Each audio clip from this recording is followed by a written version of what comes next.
My name's Liz Cracknell and I lead a programme here at the Anna Freud National Centre for Children and Families that trains lots of different types of workers in an approach to working with young people who've got risky and complex problems.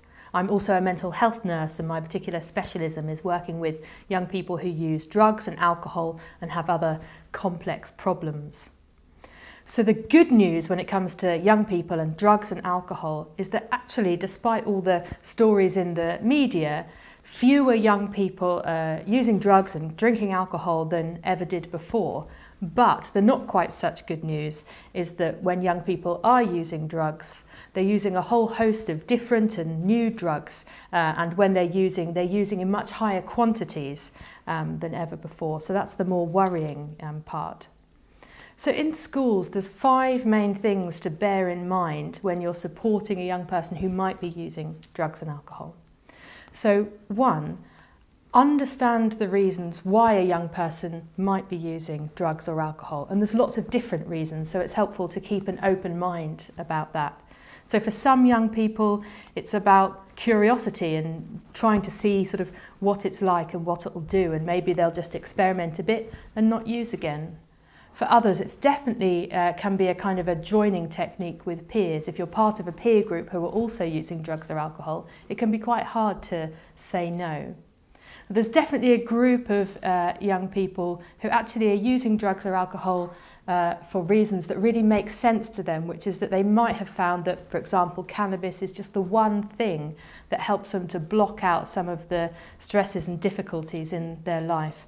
So if you know that a young person is using drugs or alcohol quite a lot, it's definitely worth thinking, might there be lots of other things going on that are the reason that this person's using drugs and alcohol in the first place? And maybe it's those problems that we really need to think about. The second thing is try not to panic. It can be very frightening and worrying when a young person is using a lot of drugs and alcohol. But when we're very worried, sometimes that can lead us to behave in particular ways towards a young person where we want to tell them, don't use, you mustn't use, or try and tell them off, with an intention of being helpful. But what that can do is lead the young person to feel a bit chastised or told off and a bit less likely to engage in more helpful conversations about stopping. So it's acknowledging that it really worries us, but trying our best to stay calm. Number 3 is that it's okay not to know everything about drugs and alcohol. It might be worthwhile doing some reading up, but actually you can use it to your advantage when a young person starts talking about some substance that you've never heard of.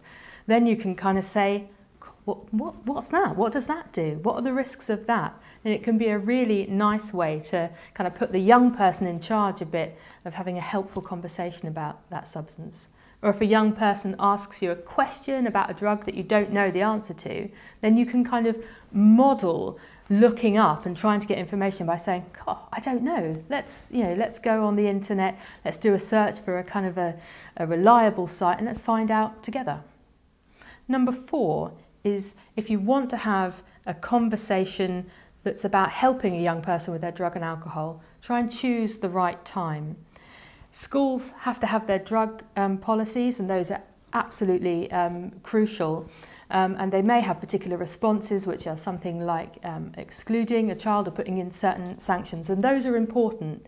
But often those times when you're sort of handing out that sort of consequence of using drugs and alcohol might not be the right time to have the conversation with a young person about maybe getting some help or maybe cutting down their substance use, because actually they're likely to be feeling a little bit stressed at that moment.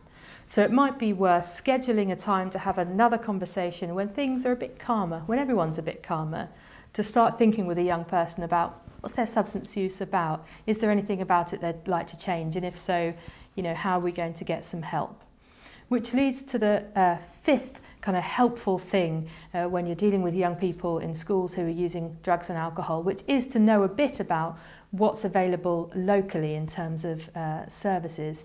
Every area will have a young person specialist drug and alcohol service which can provide information and advice, but also one-to-one treatment if it's needed. So it's worth knowing in advance what's available in your local area.